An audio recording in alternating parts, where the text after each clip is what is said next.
தமிழகத்தில் காலியாக உள்ள 21,000 ஆசிரியர் பணியிடங்களை மறுநியமன தேர்வின்றி நிரப்ப வேண்டும் என நியமன தேர்வில் தேர்ச்சி பெற்ற இடைநிலை ஆசிரியர் கூட்டமைப்பு கோரிக்கை விடுத்துள்ளனர். இக்கூட்டமைப்பின் ஆலோசனைக் கூட்டம் வேலூர் ஆசிரியர் இல்லத்தில் சனிக்கிழமை நடைபெற்றது.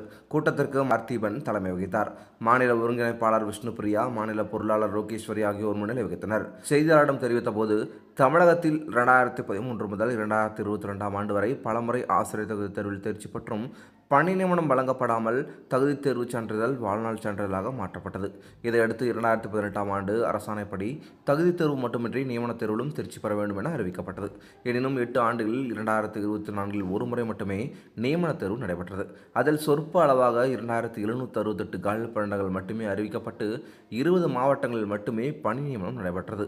சட்டப்பேரவையில் அறிவிக்கப்பட்ட 6050 தொடக்கப்பள்ளி ஆசிரியர் பணியிடங்கள் 2020 ஆண்டு தலைமை ஆசிரியர் கலந்தாய்வுக்கு பின் ஏற்பட்ட சுமார் 6000 காலி பணியிடங்கள் மற்றும் தொடக்கக்கல்வித்துறை வெளியிட்ட மாவட்ட வாரியான 3108 காலி பணியிடங்கள் என மொத்தம் 15,158 காலி பணியிடங்கள் உள்ளன.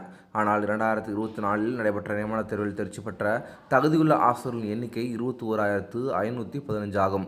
தற்போது தமிழ்நாட்டில் 58 தொடக்க கல்வி மாவட்டங்களில் உள்ள 450 வட்டாரங்களில் சுமார் 20,000 பேர் தற்காலிக ஆசிரியர்களாக பணிபுரிந்து வருவது சென்னை உயர்நீதிமன்ற தீர்ப்புக்கு முற்றிலும் எதிரானதாகும்.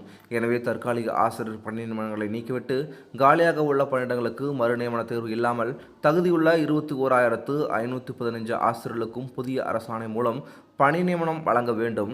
ஆசிரியர் பணியை மட்டுமே நம்பி 14 ஆண்டுகளாக காத்திருக்கும் எங்களின் எதிர்கால கேள்விக்குறியாகியுள்ளது. இத்துறையில் பெண்களுக்கான 50% இடஒதுக்கீடு உள்ள நிலையில் தேர்ச்சி பெற்றவர்களில் சுமார் 16,000 பேர் 40 வயதை கடந்த பெண் ஆசிரியர்கள் ஆவார்கள். எனவே தமிழக முதல்வரும் பள்ளிக்கல்வித்துறை அமைச்சரும் கருணை கூர்ந்து புதிய அரசாணையை பிறப்பித்து வாழ்வாதாரத்தை காக்க வேண்டும் என தெரிவித்தார். இதுபோன்ற மேலும் முக்கியமான செய்திகளை தெரிஞ்சுக்கணும் அப்படின்னா நம்ம சேனலை சப்ஸ்கிரைப் பண்ணிட்டு தொடர்ந்து நம்ம சேனலை இணைந்திருங்க. மீண்டும் அடுத்த தொடர்ந்து சந்திக்கலாம். நன்றி.